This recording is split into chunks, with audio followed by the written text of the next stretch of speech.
So Barbara, who is Fredericke Maria Beer?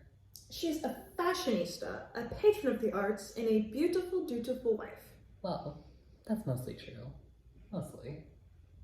Miss Maria was most of those things, but she's immortalized for her beauty by artist Gustav Klimt in his painting, Portrait of Fredericke Maria Beer. In this artwork, we see Maria in the foreground, in front of a scene depicting war or conflict. So Barbara, what do you see in this painting that you love? What types of love do you see? Would you enlighten me? I shall, Dan. Philatia, or self-love, is the kind of love I see most prominently displayed. Maria is finding love and physical comfort, and she's finding it within herself. I personally believe she's noticeably confident and sure of herself, but I could also make an argument for the opposite. She's prideful of herself, her position, and her wealth. She is flashy, but not gaudy. Her self-love is shown through quality time and material gifts. She took time to prep and primp and preen to prepare herself, and this time taken is a love language in itself. She's devoting quality time to herself, showing self-care as an act of service to oneself. She looks good for herself, but others also benefit. She's beautiful. She knows it, the painter knows it, the people know it. She does not need to announce what is so obviously shown. She takes pride in her appearance, meaning, by definition, that she derives pleasure or satisfaction from within, from her status, her excess, and from her being. But honestly though I do I do see why she derives pleasure from herself in that way. Honestly though, that aspect is derived from other people, that her confidence is derived partially from that kind of power, from the power that her parents, her husband, and society have given her in a way. I would say, as a higher class woman in the 19th or in the 1900s, it wouldn't be a stretch to say that her beauty is part of her power, right? One of the few useful tools that's given to her by society. And in that way, society has limited her, which is tragic, to say the least. And though she is limited in this way, her ingenuity allows her to fashion that tool into a weapon of partially mass destruction in her own right. I mean, look at the fashion houses, look at the paintings. I mean, society definitely didn't recover after that. But the thing is, society also objectifies her. Society and men specifically see her as a prize to be won, which isn't what she is.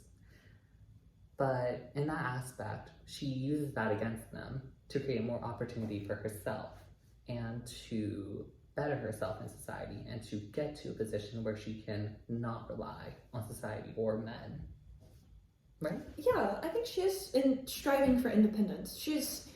Though she is objectified, and even in this painting, I mean, she's intricately crafted, like a hand-carved clock out of wood or something. I mean, she's the plot, and the background is the setting. You can see this especially if you look at the faces. Her face it's detailed, it's perfected. I mean, every little hair is exactly in place. And some of the background almost seems unfinished. And the weapons in the background are also of some import. You'll notice that they're either pointing to or going through her. She's pictured being impaled, but her facial expression is casually indifferent. She was, as most women were, confined to the limitations of her sex, as you said, Dan, and she can't express her true feelings. Whatever they may be, there's a quote by Zora Neale Hurston that says, "If you're silent about your pain, they'll kill you and say you enjoyed it." Her pain is her oppression, the role she is forced to play. She cannot explicitly outwardly rebel, but she can do so in a more reserved, covert fashion, through her fashion. Now, in terms of her cosmetic fashion, this specific dress that she wore under this coat, she lovingly called it a Klimt dress, because this is a dress that she often wore to impress and to kind of inspire and be amused to Klimt in a way. And specifically this dress is a hand-blocked silk dress from a fashion house that specifically worked more to defy the status quo of current fashion and current fashion trends. The artistic designs were absolutely gorgeous and beautiful, and they've made many of tapestries of very different designs and very, some would say gaudy colors, but I would say and argue very innovative colors and patterns. The motifs were different, just like her. She uses many of these avant-garde designs in a way to express herself, but also to challenge what a high-class woman could be. And that just speaks to her character of self-love and her own desires and dreams rather than following others. And she often commissioned these pieces, so I wouldn't honestly be surprised if she had commissioned from this fashion house or others more. And I wouldn't be surprised if she bought a lot of good garments, because she is, in fact, a beautiful and gorgeous and rich high-class woman. And as a beautiful high-class woman, she's used to the spotlight. She came from a well-to-do family, and she has an image to maintain, expectations to uphold, and she does it very well. I mean, she's clearly wealthy, but not over the top. Most definitely. This image brings to mind the phrase, money talks, but wealth whispers. But her pose is unnatural and uncomfortable. We tried to recreate it when we were discussing and brainstorming, and it's odd, particularly for women of her class.